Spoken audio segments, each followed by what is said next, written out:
विक्रांत मैसी की film the Sabarmati report release हो चुकी है और इस फिल्म की कहानी गुजरात के गोधरा में साल 2022 में हुए अग्निकांड और उसके बाद के गुजरात दंगों पर आधारित है। फिल्म का ट्रेलर भी आ चुका है और फिल्म का ट्रेलर जब से आया है तभी से ये फिल्म विवादों में है। हालांकि अब तो रिलीज भी हो चुकी है फिल्म। गुजरात दंगों पर आधारित इस फिल्म के ट्रेलर ने खूब गदर मचाया है। फिल्म के लीड एक्टर विक्रांत को धमकियां तक मिली हैं।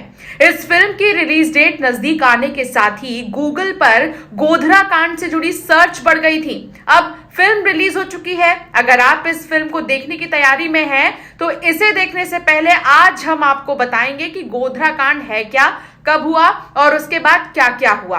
तो साल 2002 में आपको सीधे लिए चलते हैं और साल 2002 में क्या हुआ था सबसे पहले आपको ये बताते हैं। तो वक्त था साल 2002 का फरवरी महीना, तारीख 27 थी। ये वही मनहूस दिन था जब गुजरात के गोधरा नाम की एक जगह में साबरमती एक्सप्रेस के S6 कोच में आग लगा दी गई थी। जी हां, इस कोच में कार सेवक सवार थे जो अयोध्या से आ रहे थे। इस अग्निकांड में 50 से भी ज्यादा लोगों की जलकर मौत हो गई थी। गोधरा कांड के एक दिन बाद यानी कि 28 फरवरी 2002 को देश ने आजादी के बाद सबसे बड़ी त्रासदियों में से एक देखा दिन। पूरे गुजरात को दंगों ने अपनी चपेट में ले लिया। करीब 3 महीने तक अहमदाबाद और इसके आसपास के इलाके इस त्रासदी की चपेट में ही रहे। इन सांप्रदायिक दंगों की चपेट में आए करीब 1000 से भी ज्यादा लोगों ने अपनी जान गंवा दी। बता दें कि जब गुजरात में गोधरा कांड हुआ उस दौरान पीएम नरेंद्र मोदी गुजरात के मुख्यमंत्री थे। इस घटना के कुछ दिनों बाद ही 2 मार्च को उन्होंने गोधरा कांड की जांच के लिए नानावटी शाह आयोग बनाया। इसमें हाईकोर्ट और सुप्रीम कोर्ट के रिटायर्ड जज केजी शाह और जीटी नानावटी को सदस्य बनाया गया। इस आयोग ने सितंबर 2008 में रिपोर्ट का पहला हिस्सा पेश किया, जिसमें इस कांड को एक सोची समझी साजिश बताया गया था और तत्कालीन मुख्यमंत्री मोदी और मंत्रियों समेत कई सीनियर ऑफिसर्स को क्लीन चिट दे दी गई थी।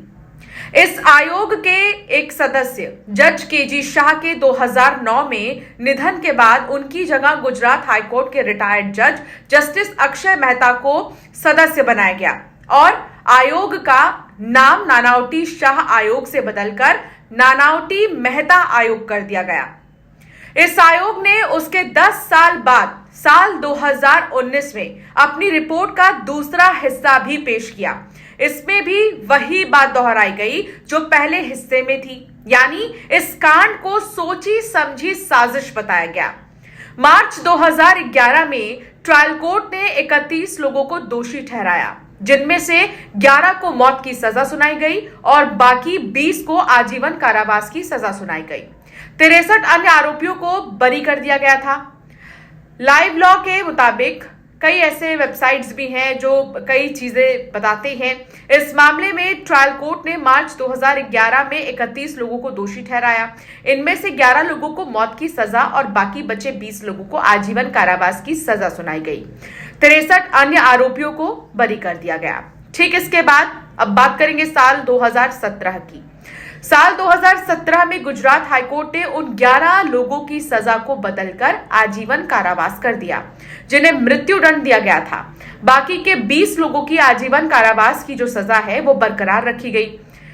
इसके बाद गुजरात सरकार ने इस फैसले के खिलाफ अपील भी दायर की। बता दें कि अगले साल यानी जनवरी 2025 में 15 तारीख को सुप्रीम कोर्ट में अपील पर सुनवाई होनी है और उससे पहले ये मूवी चर्चा का विषय बनी हुई है। इस बीच एक्टर विक्रांत मैसी अपनी मूवी को प्रमोट करने के लिए कई जगह जा रहे हैं, इंटरव्यूज दे रहे हैं और बता रहे हैं कि मूवी कितनी खास है। ऐसी कौन सी चीजें हैं जो आज तक जनता के सामने नहीं आई हैं, उसके बारे में भी वो बता रहे हैं। तो दूसरी तरफ मध्य प्रदेश और छत्तीसगढ़ दोनों ही राज्यों की सरकार ने मूवी को टैक्स फ्री करने का फैसला लिया। इस फैसले का स्वागत लोग कर रहे हैं ताकि इस मूवी को ज्यादा से ज्यादा लोग देख सके। इतना ही नहीं, एमपी के मुख्यमंत्री डॉक्टर मोहन यादव विधायकों और मंत्रियों के साथ मूवी देखने भी गए। हालांकि मूवी देखने से पहले उन्होंने एक्टर विक्रांत से वीडियो कॉल के जरिए बात की, तो विक्रांत ने मुख्यमंत्री का धन्यवाद दिया और कहा कि उन्होंने टैक्स फ्री किया है, इससे वो बहुत खुश हो रहे हैं। ये भी उन्होंने कहा कि उम्मीद करता हूं कि आपको मेरा किरदार और जो मेरा प्रेजेंटेशन है वो पसंद आएगा। मुख्यमंत्री डॉक्टर मोहन यादव ने विक्रांत मैसी से कहा कि आप एमपी भी आइए, फिल्मों की शूटिंग को बढ़ावा देने के लिए हम कई तरह की छूट दे रहे हैं। इस पर अभिनेता विक्रांत ने कहा कि मैं एमपी में 4 फिल्में कर चुका हूं। एक फिल्म प्रकाश झा की थी जिसकी शूटिंग के लिए भोपाल आया था, पिछले महीने सीहोर में शूटिंग के लिए आया था, लेकिन आपसे मुलाकात नहीं कर सका। अगले साल 2025 में कुछ फिल्मों की शूटिंग के लिए फिर से मैं एमपी आऊंगा। मुख्यमंत्री डॉक्टर मोहन यादव ने निमंत्रण दिया है विक्रांत मैसी को मध्य प्रदेश आने के लिए। इससे पहले प्रधानमंत्री नरेंद्र मोदी ने रविवार को फिल्म की तारीफ किया है। उन्होंने एक यूजर की द साबरमती रिपोर्ट पर की गई पोस्ट को एक्स पर रिपोस्ट करते हुए लिखा था कि यह अच्छी बात है कि सच सामने आ रहा है, वो भी इस तरह से कि आम जनता भी इसे देख सके। झूठी धारणा सिर्फ कुछ वक्त कायम रह सकती है, हालांकि तथ्य सामने आता ही है। कैबिनेट मंत्री विश्वास सारंग ने भी बयान दिया द साबरमती रिपोर्ट पर और उन्होंने कहा कि जिसने गोधरा कांड का दूध का दूध पानी का पानी किया, ऐसी मूवी अगर आई है तो इसे हर किसी को देखना चाहिए। कांग्रेस ने हमेशा ही नरेंद्र मोदी और अमित शाह को बदनाम किया है, बल्कि यूं कहें कि बहुसंख्यक समाज को बदनाम करने की कोशिश की है। जिस तरह से यथार्थ को बताया गया है वो समाज को देखना चाहिए। इस फिल्म में विक्रांत मैसी के अलावा राशि खन्ना, रिद्धि डोगरा है। फिल्म को धीरज सरना ने डायरेक्ट किया है, जिन्होंने मुलाकात भी की थी प्रधानमंत्री से। शोभा कपूर, एकता कपूर, अमूल वी मोहन और अंशुल मोहन ने इसे प्रोड्यूस किया है। द साबरमती रिपोर्ट 15 नवंबर को रिलीज हो चुकी है सिनेमा घरों में और लगातार अब लोग जा रहे हैं इस मूवी को देखने के लिए। तो दूसरी तरफ सियासत का रूप इस मूवी ने ले लिया है। ट्रेलर जैसे ही रिलीज हुई थी तभी से बयानबाजी होने लगी थी। हालांकि अब ये देखना होगा कि ब्लॉकबस्टर रहती है मूवी और कितने ज्यादा दर्शक इसे पसंद करते हैं।